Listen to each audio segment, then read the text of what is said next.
경찰에 신고했다는 이유로 교제했던 여성을 살해한 혐의를 받는 30대 남성의 구속 여부도 오늘 결정됩니다. 구속영장 실질 심사를 앞두고 피의자 김모 씨는 취재진에게 죄송하다며 짧게 심경을 밝혔습니다. 취재기자 연결해 자세한 내용 알아봅니다. 이명준 기자. 네, 사회부입니다. 네, 구속 전 피의자 신문은 지금도 진행되고 있는 거죠? 아닙니다. 피의자인 30대 남성 김모 씨의 구속 전 피의자 신문은 오늘 오후 3시 서울 남부지방법원에서 시작돼 조금 전 끝났습니다. 김 씨는 앞서 서울 금천경찰서를 나서면서 취재진 앞에 모습을 드러냈습니다. 피해자에게 하고 싶은 말이 없느냐는 취재진 질문에 고개를 숙인 채 죄송하다며 사전에 범행을 계획하지는 않았다는 취지로 답했습니다. 직접 들어보시겠습니다. 피해자한테 하고 싶은 말 있으세요? 정말 죄송합니다. 흉기 미리 챙겼던데 범행 계획한 겁니까? 그러고 싶지 않았습니다. 김 씨의 구속영장에는 보복살인 혐의가 적시됐습니다. 경찰은 김 씨가 여성이 조제폭력을 신고한 때 앙심을 품고 범행을 저질렀다고 보고 있습니다. 김 씨는 그제 아침 7시 20분쯤 서울 시흥동에 있는 지하주차장에서 헤어진 전 연인을 흉기로 수차례 찔러 살해한 혐의를 받는데요. 김 씨는 범행이 벌어지기 불과 2시간 전 피해 여성을 찾아가 폭행한 혐의로 경찰 조사를 받은 것으로 드러났습니다. 실제로 경찰 조사에서 신고에 화가 나 범행을 결심했다고 진술했습니다.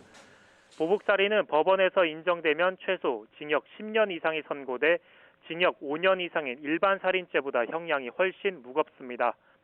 법원은 신문 내용을 토대로 오늘 오후 늦게 구속 여부를 결정할 것으로 보입니다.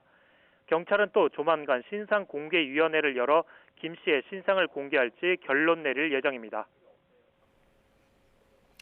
네, 피해자 김 씨, 경찰 조사를 받은 직후에 범행에 나선 걸로 드러났는데요. 그러면서 경찰 초기 대처를 두고 논란이 일고 있죠. 네, 경찰은 범행이 벌어진 그제 새벽 6시쯤 조사를 마친 뒤 피의자 김 씨를 돌려보냈습니다. 현행법상 스토킹 처벌법이나 가정폭력 처벌법은 가해자에 대한 접근 금지 등 긴급 응급 조치를 할 수 있습니다. 그러나 당시 경찰은 연인 사이의 단순한 다툼으로 보고 접근 금지 조치와 같은 피해자 보호 조치는 하지 않았습니다. 연인 관계일 뿐 결혼할 의사가 없다거나 가해자 처벌을 원하지 않는다는 등 피해자 진술을 토대로 검토했을 때 긴급 응급조치 요건에 부합하지 않는다고 본 겁니다. 다만 두 사람은 1년가량 연인 사이로 지내며 피해자의 집에서 함께 생활하기도 했던 것으로 조사됐습니다.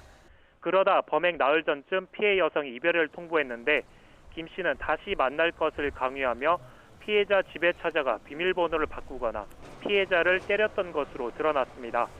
이러한 정황들로 미루어 봤을 때 경찰이 피해자 보호 조치를 적극적으로 했다면 피해자가 살해되는 걸 막을 수 있었을 거라는 지적이 나옵니다. 일각에서는 데이트 폭력으로 불리는 연인 사이 폭력에 법적 공백이 있는 만큼 경찰 대응에 한계가 불가피했다는 의견도 나옵니다. 지금까지 사회부에서 YTN 이명준입니다.